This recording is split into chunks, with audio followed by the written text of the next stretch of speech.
What you're doing right now is an exemplary. It's an example of exactly what I think a political leader should be. Is things will not always go your way, and even if they don't go your way, you have to be able to have a vision of what are there's in business we say there's never a disadvantage that doesn't have an advantage.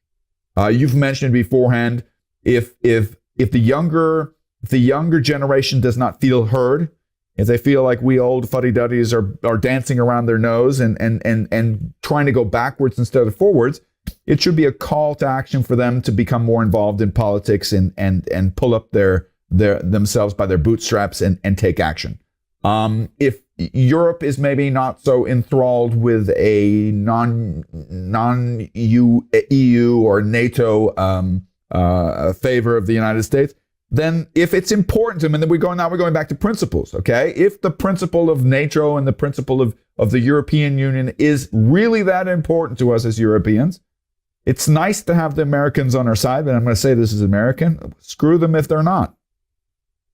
You know? And I don't mean screw them in a negative way. I don't want to thumb their nose. Like I said, I don't think we need to go into conflict.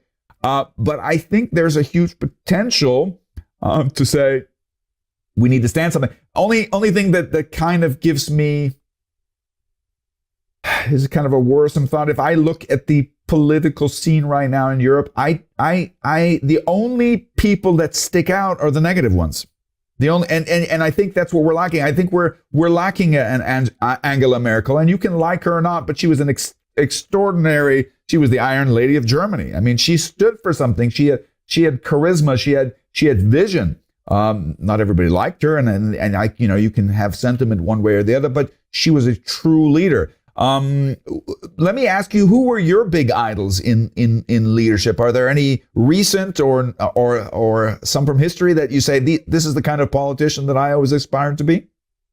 Yeah, I think the ones in Britain, Disraeli is one of our first British prime ministers, and he managed to advance what conservatism actually is. And I was touching on that before and got slightly sidetracked. But, one of the challenges that the Conservative Party has right now is, what do we stand for? We've got this right-wing party, Nigel Farage, growing, as we have across Europe. What should we be doing? Should we be joining forces with them? Or should we be actually going for the middle ground for the floating voter? Because in Britain, there's a 1/3 of the voters have never make a silent majority, we call them in the United States. And in America, there's a bell curve, and that middle bit, you grab that, you got the extremes.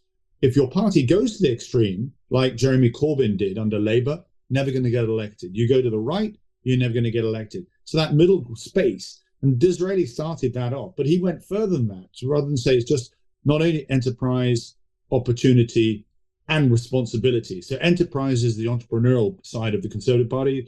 The opportunity is to make sure that anybody can give themselves a go.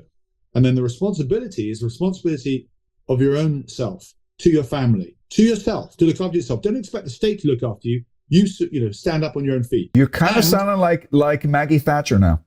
And to the nation too, to a sense of patriotism. Yeah. So those three keywords summarize for me what conservatism is all about. And Disraeli did that, but he went a step further, and he then said, we've got to recognize that there are people in this world that are less fortunate than us. Let's have a safety net to look after those, because the Conservative Party in his day, this is from the 1900s, simply looked after themselves, and so he advanced the thinking to give you moderate conservatism, and others followed suit.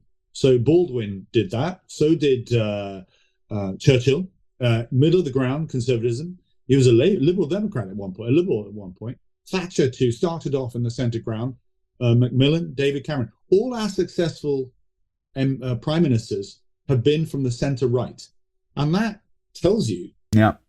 Today, what we should be doing here in the UK, we should not be moving to the right. If I were to, in my weak capacity of passing any wisdom, if I'm not really in the position, but if I were asked to, I would say I think the most important thing that if we're not happy with the direction of where some of these parties are going, We need to create a viable alternative by being transparent and truly standing for things that matter to the broad population. And I'm not talking about 27 genders or any kind of silly nonsense like that. I'm talking about real day-to-day things that matter.